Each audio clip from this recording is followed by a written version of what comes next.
Hello, wonderful caregivers. It's Lily G, your caregiving coach.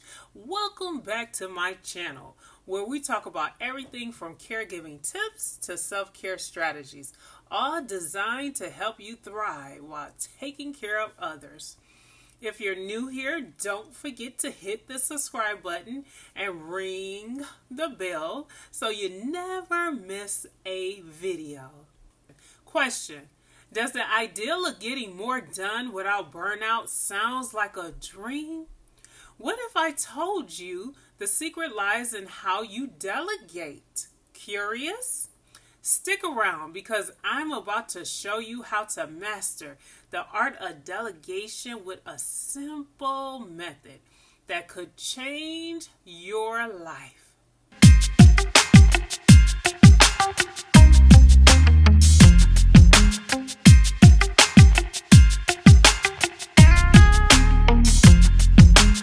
Today, we are diving into a topic that I know will make a world of difference in your life: delegation. Yes, that magical skill that lets you free up time, reduce stress, and focus on what truly matters.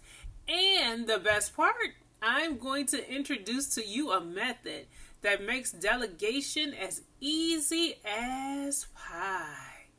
Say hello to the S.H.A.R.E method.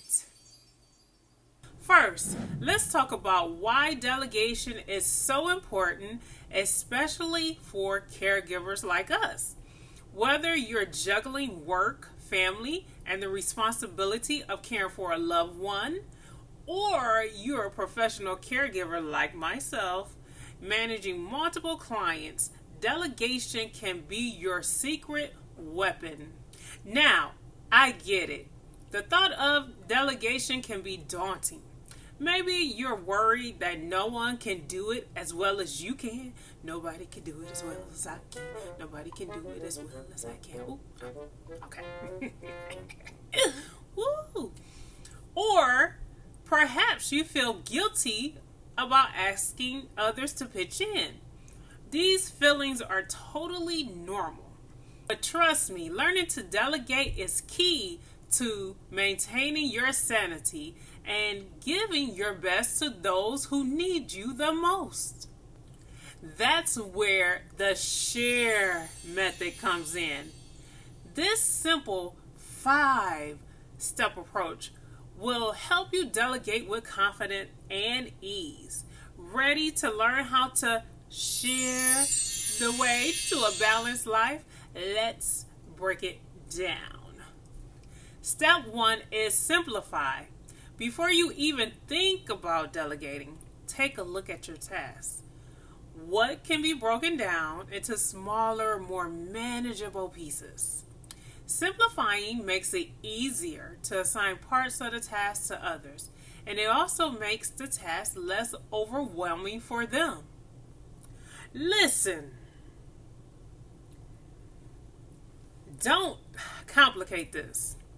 I like to kiss everything. Keep it sweet and simple. Let's just talk about the kiss strategy for a moment. Remember, keep it sweet and simple.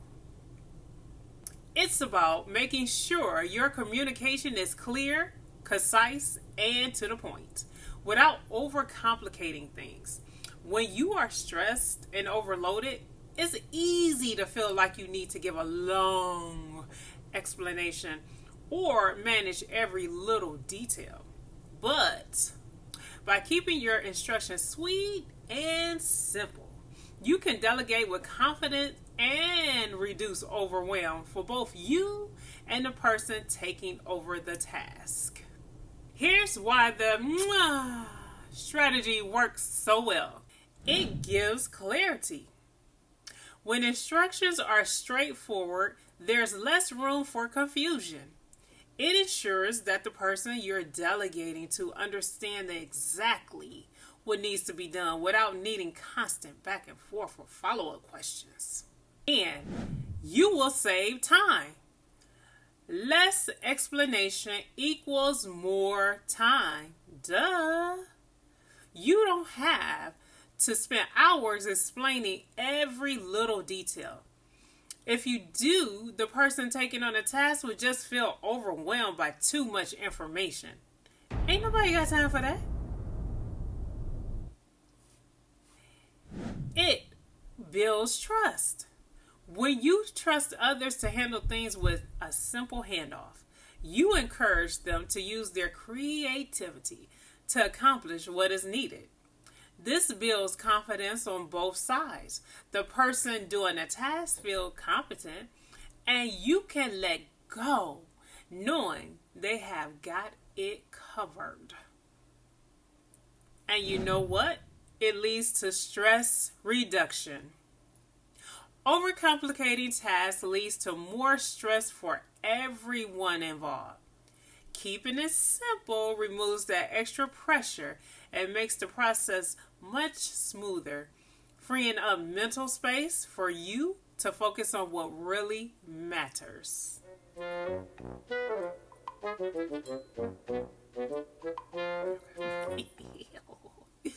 Alrighty. I like to play around too much. Okay. Alright.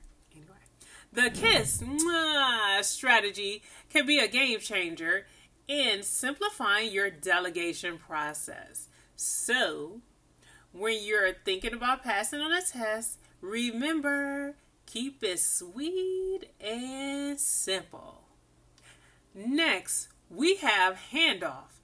This is where all the magic happens. Once you've simplified the task, it's time to assign that to someone else. Think about who in your circle is best suited for each task. Don't ask a relative or friend to cook a meal for mama, for example, if you know good and well they don't know how to cook. You gotta be smart about this. If not, it would only lead to frustration. Remember, you don't have to do it all, but you gotta get the right person to do it. Okay? But Lily, how do we find the right person for the job? Glad you asked. So what you want to do is, now, you gotta consider ability and weaknesses. Consider the strengths of the people in your circle. Whether it's family, friends, or a professional caregiver, you got to ask yourself, who is a great organizer? Who is patient? Who is detail-oriented? Matching the task to their abilities ensure it gets done well, with less stress for everyone.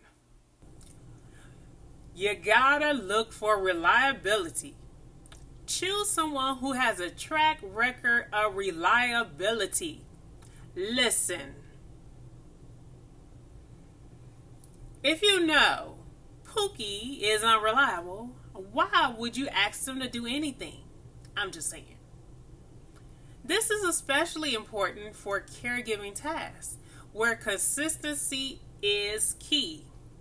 If someone has shown you they can follow through, they are more likely to be the right fit for important responsibilities. Come on.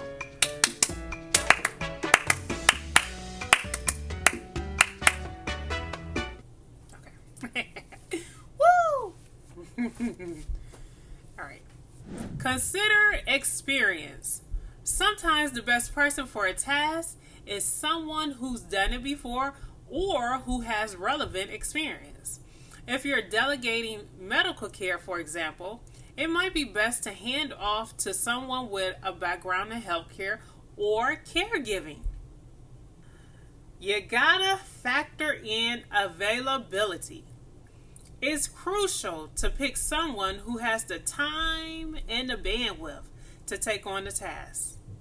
Handing off responsibility to someone who has already been stretched may lead to burnout for them and incomplete work for you.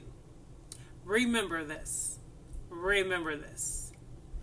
You gotta find someone with good communication style. Finding someone who communicates well with you and understands your expectations is important. You want to make sure you're on the same page to avoid confusion and missteps. And they have to have a willingness to help. Y'all, this is big. You can't make someone want to do something. Do I need to say it again? You can't make someone want to do something. The right person will be open to taking on tasks and will be committed to seeing it through. Look for people who show a genuine willingness to help and support you. If you consider these factors I just mentioned, you'll be able to find a right person to handle tasks confidently, making your handoff stress-free. Okay, allow is the third step in the S.H.A.R.E method. Once you've handed off a task, give that person the space to complete it in their own way. This can be the toughest part, letting go of control. Stop trying to control everything. But remember, the goal is to free up your time and mental energy. Who knows?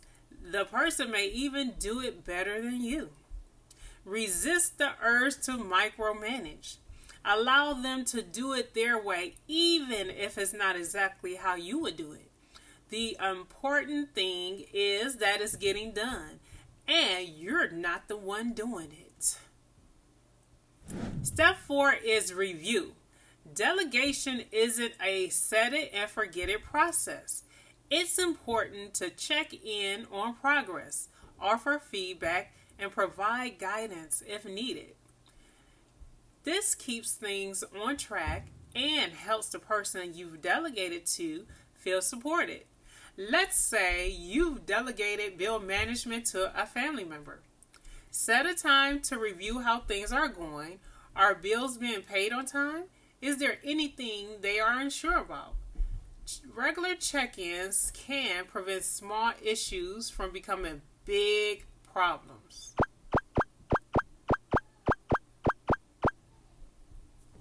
Last but certainly not least, we have step 5, express. Always, my wonderful caregivers, express your gratitude and appreciation for the help you receive. This not only makes the person feel valued, but also strengthens your support network. After someone helps out, whether it's a big task or a small one, take a moment to say thank you, or a simple text, or a heartfelt note, or even maybe a phone call. This can go a long way in showing your appreciation. So, there you have it, the S.H.A.R.E method for delegation. Simplify, hand off, allow, review, and express. By following these 5 steps, you're not only lighten the load, but also build a strong, supportive network around you. Delegation is a powerful tool, especially for caregivers. It's about sharing the load so you can focus on what really matters, caring for your loved ones and yourself. Remember, you don't have to do it all alone, so go ahead and share the responsibility and watch how it transforms your life. If you found this video helpful, please give it a thumbs up. And don't forget to subscribe to my channel for more tips on balancing caregiving with self-care. And share this video with someone who could use a little delegation inspiration. You got this, wonderful caregivers. Visit my website to learn more about RSCC services. While you are there, you might want to join RSCC Insider Family. When you sign up, you'll receive a free self-care guide. But More importantly, you will receive valuable resources to help you care for them while caring for yourself. It's free $99. Why not sign up? Also, if you would like to schedule a call to discuss your caregiving needs, check out the link in the description for more information. Listen, I am helping busy women who find themselves in a family caregiving role find practical solutions to reduce stress while supporting their mental, emotional, physical, and spiritual well-being. I am here to help. Thank you so much for watching. And remember, taking care of yourself is just as important as taking care of others. You got this. Remember, I am Lee G, your caregiving coach. And until the next time we meet again, take care. Bye-bye.